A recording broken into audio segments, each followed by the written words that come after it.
salve, salve, alunos e alunas do canal Educação. Sejam todos muito bem-vindos, sejam todas muito bem-vindas a mais essa aula de filosofia. Prazer, professor Marciano Brito, hoje substituindo o melhor professor de filosofia do Brasil, do mundo inteiro, meu amigo Mark Dovell. É sempre um prazer, é sempre uma honra substituí-lo e também é uma honra, uma alegria contar com a participação, com a audiência de tanta gente linda, maravilhosa, inteligente, competente do meu Piauí, do Brasil e do mundo inteiro. Salve, salve, alegria, alegria! E sem perder tempo, porque tempo é conhecimento. E qual será a nossa temática de hoje? O pensamento de Nietzsche, parte 1. Olha só que interessante, querido aluno. Olha só que interessante, querida aluna. O nosso objeto de conhecimento é exatamente cultura, religião, ética e liberdade, o pensamento de Nietzsche. No entanto, hoje vamos falar um pouco sobre a filosofia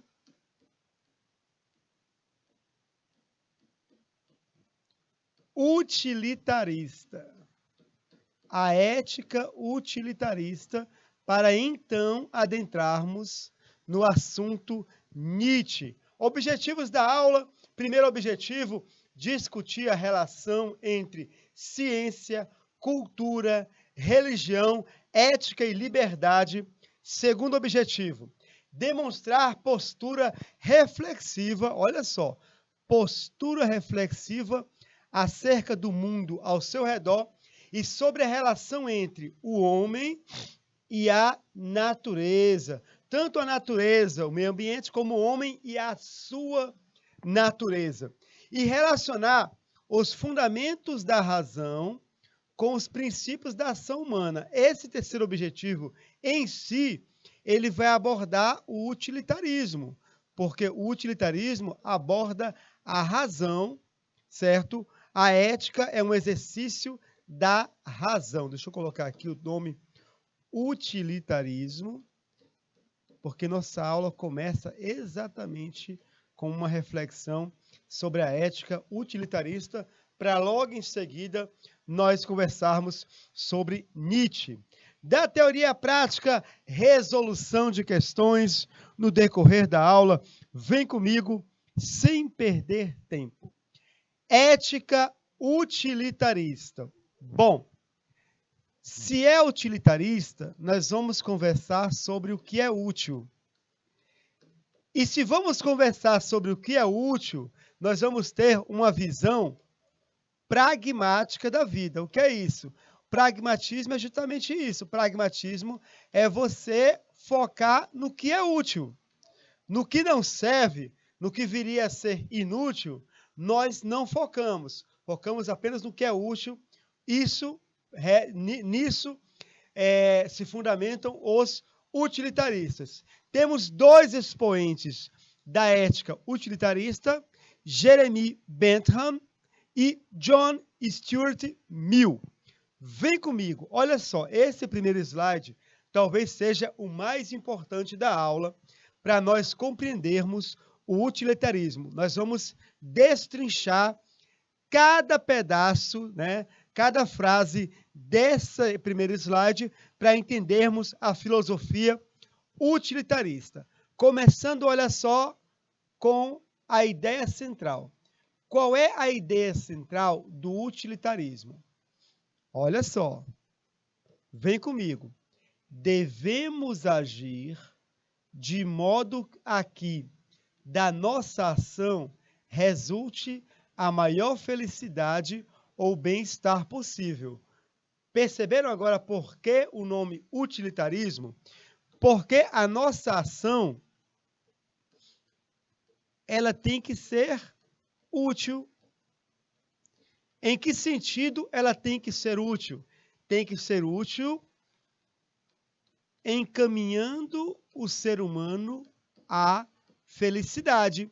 Se a ação não encaminha o homem para a felicidade, ela é inútil, porque o ser humano é destinado, certo, à felicidade. O ser humano encaminha-se, para a felicidade. Então, se a ação não conduz à felicidade, ela é inútil. Toda ação humana deve encaminhar o ser humano para a felicidade, tá bem? Olha só o seguinte, uma ação boa é a que é a mais útil. Perceberam, então? O foco é na utilidade da ação. É mais útil em quê? É mais útil produzindo felicidade.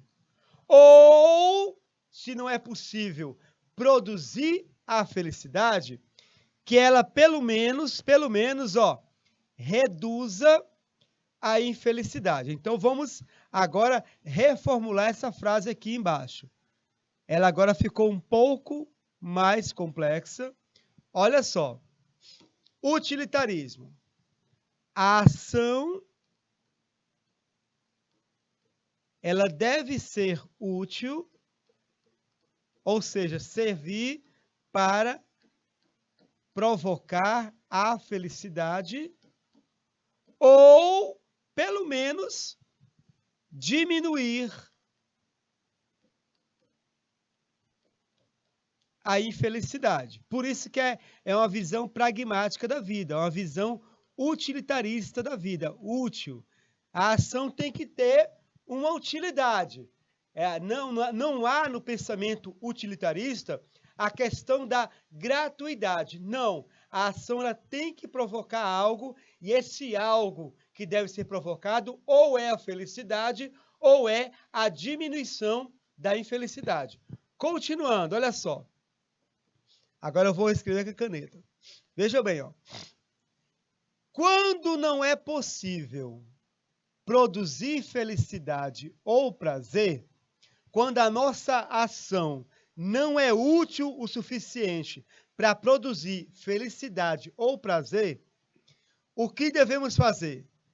Tentar reduzir a infelicidade, ou como se fala no senso comum, minimizar os danos, reduzir os danos. Agora, a felicidade de que fala o utilitarismo não é simplesmente uma felicidade individual. Nós não estamos falando aqui na felicidade pessoal, individual apenas. A felicidade que é provocada por uma ação útil, ela, não é também a felicidade geral, é um estado que gera felicidade ao mesmo tempo para mim e para o outro, uma via de mão dupla, entendeu? A minha felicidade é tão importante, olha, como a dos outros envolvidos, nem mais nem menos. Então, olha só, a felicidade do que trata o utilitarismo não é assim, eu vou provocar uma ação que me faça feliz, ou eu vou fazer algo que faça feliz ao outro e não a mim.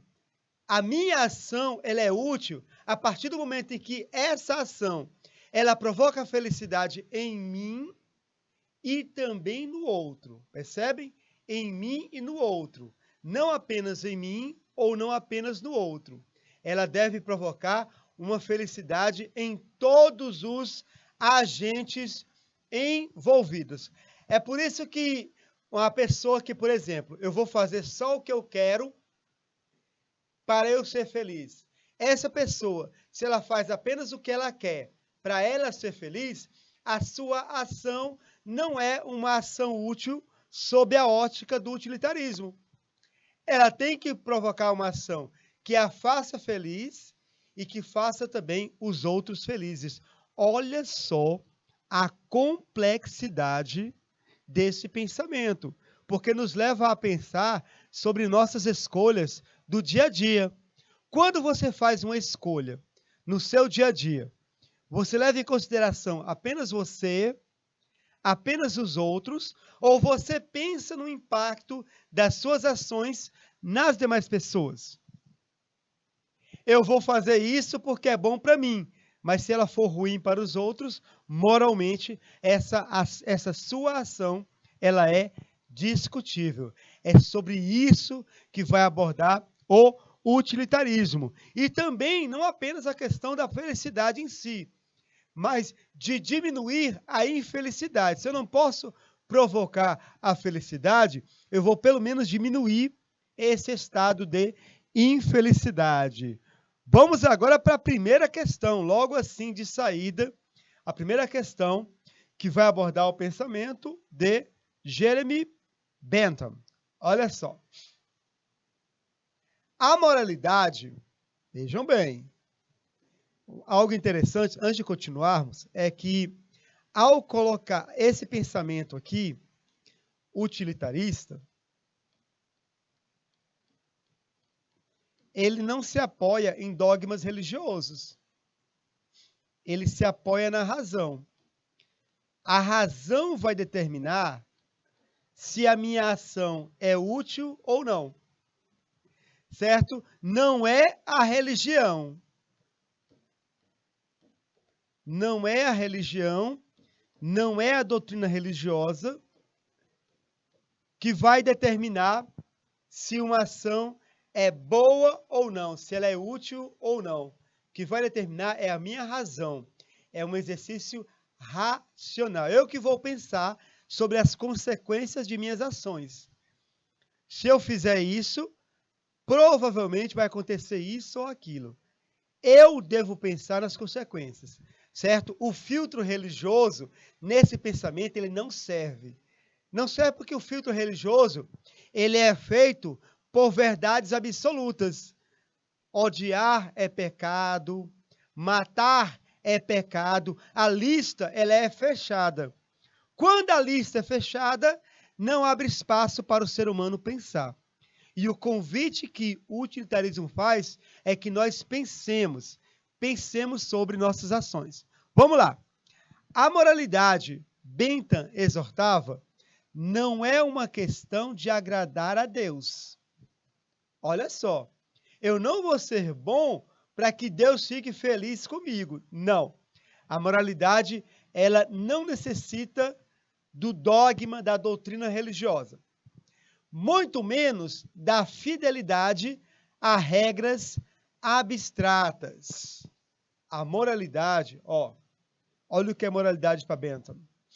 A moralidade é a tentativa de criar a maior quantidade possível de felicidade no mundo. A moralidade consiste em criar felicidade para mim e para os outros ao mesmo tempo. Ao decidir o que fazer, deveríamos perguntar qual curso de conduta promoveria a maior quantidade de felicidade para todos aqueles que serão afetados. Ao decidir o que fazer, no instante que eu vou tomar uma decisão, qual deve ser o meu pensamento? Meu pensamento deve ser o seguinte: essa a minha ação, ela vai criar felicidade? Ela vai gerar felicidade para mim e para aqueles que serão afetados por ela? Ou não vai gerar felicidade e tampouco reduzir a infelicidade? Essa deve ser a minha pergunta orientadora em termos morais. Continuando. Os parâmetros da ação indicados no texto estão em conformidade com uma. Aí tem 5 opções, 5 alternativas. Vamos verificar cada uma. A primeira. Fundamentação. A primeira diz assim, é uma fundamentação científica de viés positivista? Essa é a primeira pergunta. É uma fundamentação científica de viés positivista? É a letra A, certo? Vamos continuar. Letra B. É uma convenção social de orientação normativa? Letra C. transgressão comportamental religiosa. Letra D, racionalidade de caráter pragmático. Letra E, inclinação de natureza passional. Vamos eliminar o que não é. Olha a letra A. Fundamentação científica de viés positivista? Não. Não vem a ser um viés positivista. Letra B. Convenção social? Não. Não é uma convenção social, porque as convenções sociais são listas fechadas. O que é uma convenção social? Devo respeitar os mais velhos. É uma convenção social.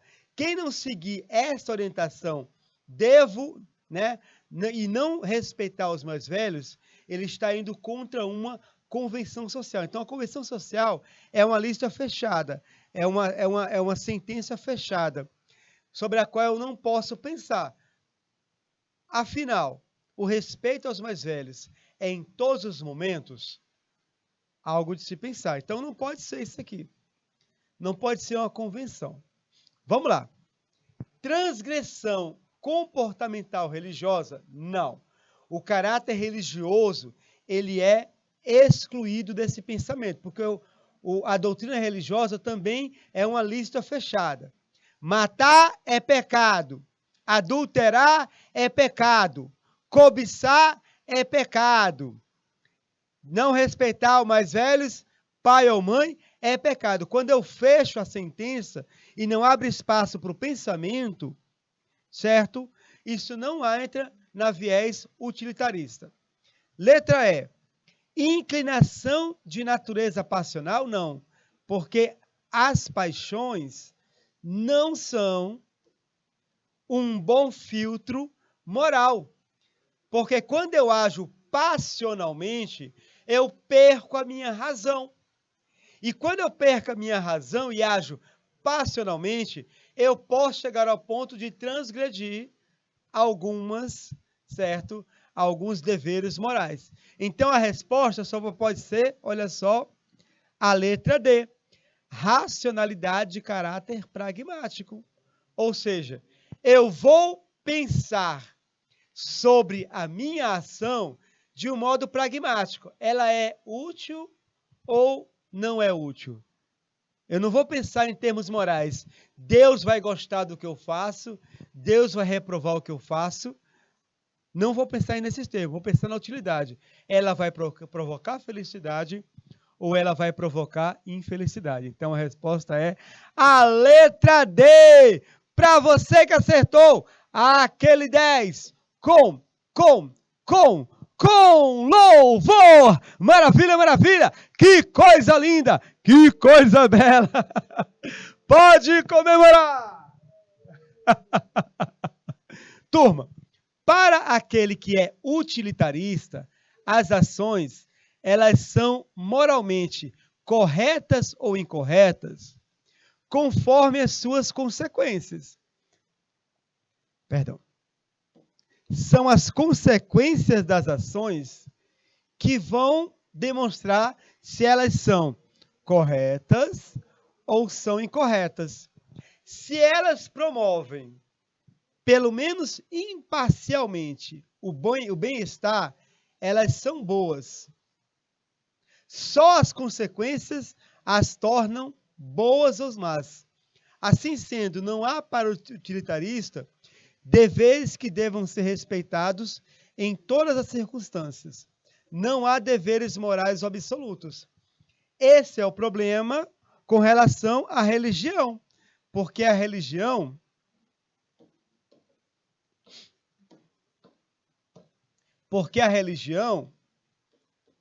ela vai tratar do absoluto. Quer um exemplo só da religião tratar o absoluto? Eu estou citando a todo momento os 10 mandamentos. Os 10 mandamentos são 10 obrigações religiosas que teriam sido instituídas por Deus, gravadas numa pedra e entregues a Moisés. Os 10 mandamentos, eles são valores absolutos. Amar a Deus sobre todas as coisas. honrar pai e mãe, não matar, não pecar contra a castidade, não roubar, não mentir, não cobiçar, são valores morais absolutos. Eu estou afirmando que isso é certo ou errado e cabe a você apenas aceitar e seguir. O utilitarista, não.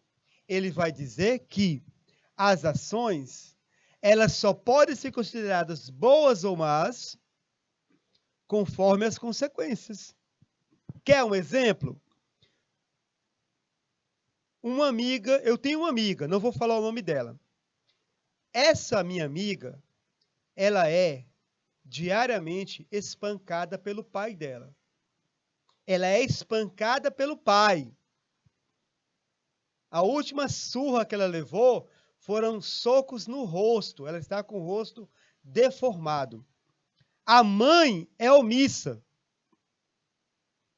O quarto mandamento diz: honre pai e mãe.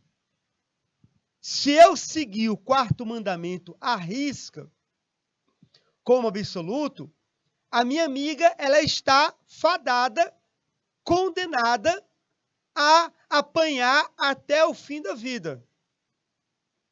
Só que esse honrar um pai que bate e uma mãe que se omite, ele tem uma consequência ruim, que é a saúde emocional, a saúde física dessa minha amiga.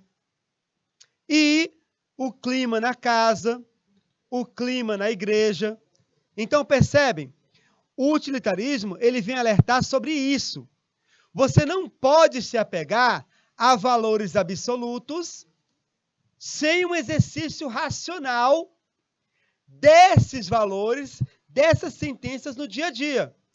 De repente eu posso honrar pai e mãe e ser um bom religioso, mas estar acabando com a minha vida, acabando com a vida das pessoas que estão ao meu redor, porque eu estou sendo agredida pelo pai e a minha mãe, uma pessoa omissa. É por isso que não podemos se apegar em valores absolutos. É sobre isso que alertam os utilitaristas. Continuando, olha a segunda já, temos segunda questão, Newton e Santiago, segunda questão. Vamos ver. Vamos ver a segunda. Nem sempre há consenso em uma sociedade plural, diversificada, sobre se uma ação é certa ou errada. Não há consenso. Não há consenso porque somos diferentes. Pontos de vista diferentes, né? Educação, cultura diferentes. Se uma ação é moral ou imoral. Um bom exemplo disso é o caso do aborto. O que é o aborto? Tirar a vida de um feto com menos de 3 meses de idade, num caso em que a gravidez ocorreu por descuido. Nesse caso aqui, o aborto é visto por algumas pessoas como uma ação imoral. O que é uma gravidez que ocorreu por descuido? O casal de jovens sabe que um método contraceptivo é a camisinha e acaba não utilizando e a moça engravida por descuido do casal. Não foi violentada, certo? O feto não foi mal gerado, a gravidez foi um descuido. Quando a gravidez é por um descuido, eu quero tirar porque foi um vacilo meu, isso é visto pela maior parte das pessoas como algo imoral. Mas, ao mesmo tempo, outras pessoas dizem o seguinte: não, se o filho não é querido, eu posso sim abortá-lo. Se eu não queria esse filho e ele foi um descuido, um vacilo, o mais correto é eu abortá-lo, interromper a gravidez, porque essa criança, quando vir ao mundo, vai sofrer, porque ela não vai ter nem o meu amor, nem o amor do pai dela. Foi um vacilo, um descuido. Afinal, o aborto, nesse caso, ele é moral ou imoral? Pelo ponto de vista religioso, é imoral. A religião fala, pelo menos a cristã, O cristianismo não admite o aborto. O cristianismo afirma que o aborto é um pecado. Mas o cristianismo afirma que o aborto é um pecado por uma sentença absoluta. O aborto é pecado em qualquer circunstância. Não leva em conta as circunstâncias, que é justamente o diferencial da ética utilitarista. Pensar sobre contextos. Letra A. O aborto, o que é que eu diria um utilitarista? Vamos lá. Letra A. O aborto é uma ação moral, porque a mulher é dona de seu próprio corpo e pode fazer o que desejar com ele. A letra A não é utilitarista. Por quê? Porque na letra A não há reflexão sobre a consequência. Sobre consequência. Não está levando em conta a consequência do aborto. Está partindo de uma afirmação absoluta. A mulher é dona do seu corpo e ela pode fazer o que quiser com ele. Então, pelo ponto de vista utilitarista, a letra A ela não é correta, certo? Porque há uma afirmação absoluta. Letra C. Ambas as respostas estão corretas, dependendo da perspectiva da pessoa. A letra C, se você não tomar cuidado, você crava a letra C. Sabe por quê? Por causa dessa palavra aqui, perspectiva. A partir do ponto de vista de cada um. É aquele meme que é criado, não é? Que tem uma pessoa aqui, e tem uma pessoa aqui, e aqui tem um 6. Para essa pessoa aqui é 6, para essa é 9. Aí o meme diz, diz, a verdade é uma questão de ponto de vista. Eu devo sempre respeitar o ponto de vista, a perspectiva alheia. Porém, a pessoa que desenhou isso aqui, ela sabia se era um 6 ou era um 9. Esses dois aqui estão discutindo, mas a pessoa que fez, ela sabe o que foi desenhado ali, qual número foi colocado. Então, por que não é uma visão utilitarista? Porque o utilitarismo, certo? Após o exercício racional e observar a consequência, o produto da ação, eu vou poder dizer se ela foi uma ação boa ou uma ação má. Se o aborto, provocar a felicidade na pessoa e nas demais envolvidas, é uma ação boa. Se ele provocar a infelicidade na pessoa e naquelas envolvidas, é uma ação má. Então, quando eu falo que as duas estão corretas, isso não é visão utilitarista, tá bom? Letra D, que o aborto é uma ação imoral, porque está tirando a vida de uma pessoa em formação e tirar uma vida humana é incorreto. Essa letra D não é, tá bom? Não pode ser por quê? Porque eu estou afirmando antes de verificar as consequências. Eu já estou dizendo, o aborto é imoral. Estou tirando a vida de uma pessoa. Tirar a vida humana é incorreto. Eu estou afirmando sem usar da minha razão. Eu posso muito bem falar essa frase num contexto passional. O aborto é errado! É errado porque tira a vida humana. Percebam? É uma frase que pode ser dita conduzido pela emoção. Letra E. Que a resposta depende da cultura. Em algumas sociedades, isso pode ser correto, em outras não. Mais uma vez, não pode ser uma ética utilitarista, porque não está levando em conta, certo, a razão e tampouco a consequência. Olha só, aqui está bem claro, né? Olha aqui, ó. As consequências das ações é que vão torná-las boas ou más. Quando eu afirmo logo de antemão que é isso, eu estou, estou deixando de levar em consideração se essa ação pode provocar felicidade. De repente, um aborto, vejam bem, estou pensando em termos utilitaristas.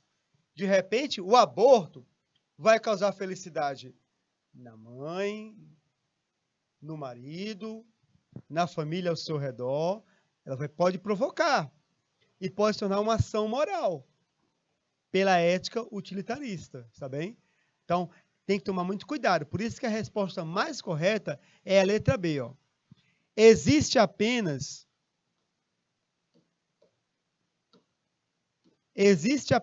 uma resposta correta para a questão. O utilitarista ele vai dizer, não, eu posso dizer se essa ação é boa ou má, se ela for útil, provocar felicidade ou diminuir a dor. E é necessário apenas, para descobrir essa resposta, calcular o quanto de prazer ou sofrimento cada uma das possibilidades de ação irá provocar. Então, a moça, ela pode pensar em termos pragmáticos, utilitaristas. Embora eu aborte e interrompa uma gravidez, se eu interromper essa gravidez, a dor, o sofrimento, vai ser muito menor do que se eu continuar essa gravidez. Então, em termos utilitaristas, eu vou interromper. Há alguém prejudicado que será o feto que não teve oportunidade de chegar à vida. Há esse alguém que será prejudicado. Mas os danos serão menores do que eu levar adiante uma gravidez que eu não quero, que o meu companheiro não quer, que a minha família não gosta dele, não gosta do meu namorado, do meu noivo, que a sociedade vai falar de mim porque eu estou buchuda e eu canto na igreja, percebe? Então, o utilitarista vai pensar sobre essa ótica, tá bom? Então, quando você estudar, alunos, meus queridos, olha aqui para mim, tá bom? Quando você for estudar filosofia, eu sou uma pessoa religiosa, eu sou de igreja, eu sou evangélico pentecostal, mas, por favor, quando estudar filosofia, coloca um pouquinho a religião de lado e tenta entrar no universo da racionalidade, tá bem? Não dói pensar, não dói usar a razão. Porque se você pensar somente a partir de dogmas religiosos, você não vai evoluir intelectualmente. Você vai ser uma pessoa que vai passar a vida inteira falando frases feitas. Isso é pecado, isso é certo, isso é errado, e vai perder a maravilha que é o exercício de pensar sobre as coisas. Não dói pensar, gente, não dói. Filosofar não dói, pelo contrário, é prazeroso. Quando eu estou em crise emocional, eu pego um livro de filosofia e eu me recomponho, por exemplo. Vamos lá, continuando, olha só. Agora vamos para o tal. Nietzsche, o homem que falou que Deus está morto. Se Deus está morto, ele não pode ser referência moral para ninguém. Deus está morto, olha só. Se Deus está morto, porque as pessoas não agem segundo a vontade de Deus, Deus está morto. Se ele está morto, ele não pode ser fundamento da nossa moral. Vamos agora pensar sobre Nietzsche. Olha só. Friedrich Wilhelm Nietzsche. Acho que é assim que se fala.